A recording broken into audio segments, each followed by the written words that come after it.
Chief Executive Eric Meurice joins me right now to really take us through his earnings, ask him about his plans for the year ahead. And we saw 20 sales, Mr. Meurice. Sales for 2010 rose to a record, a very strong quarter for you guys. How difficult is it going to be to replicate this performance in the year ahead?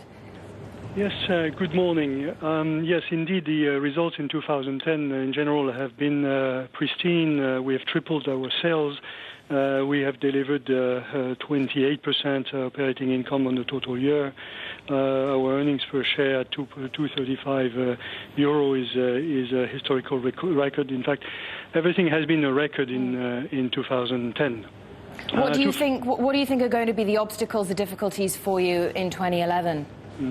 So when you read the economics or macroeconomic data, there is clearly some uncertainty about consumptions, etc. However, we think we are driven by a very rich mix of electronics products. That is, you have new products which have a very large content of sophisticated electronics.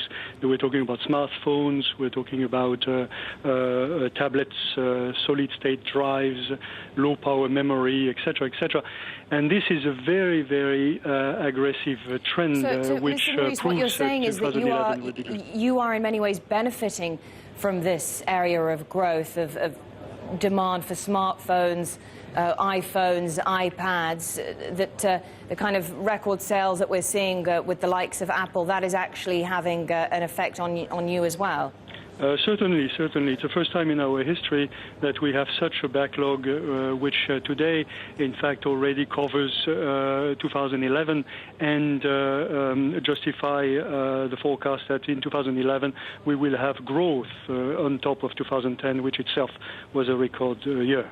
What about, are you seeing a slowdown in the global PC consumer market? Intel said last week that it's seeing sluggish buying.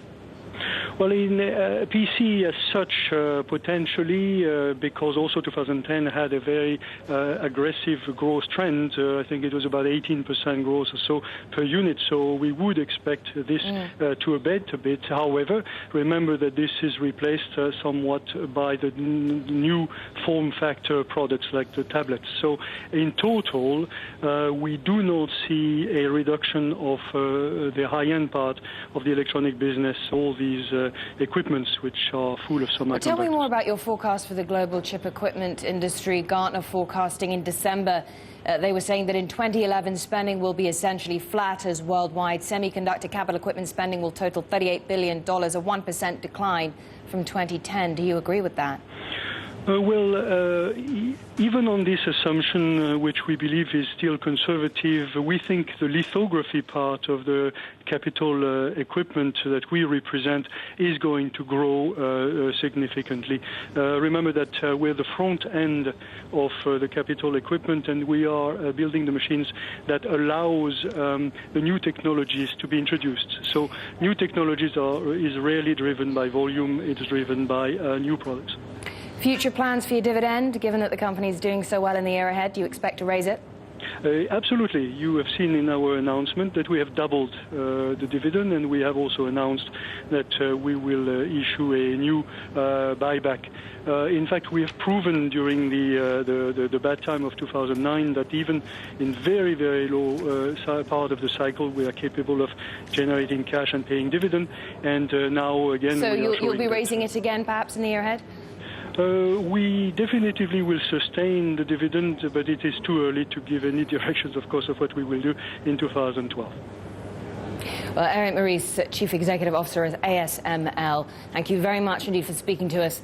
Good to get your thoughts on this. But just want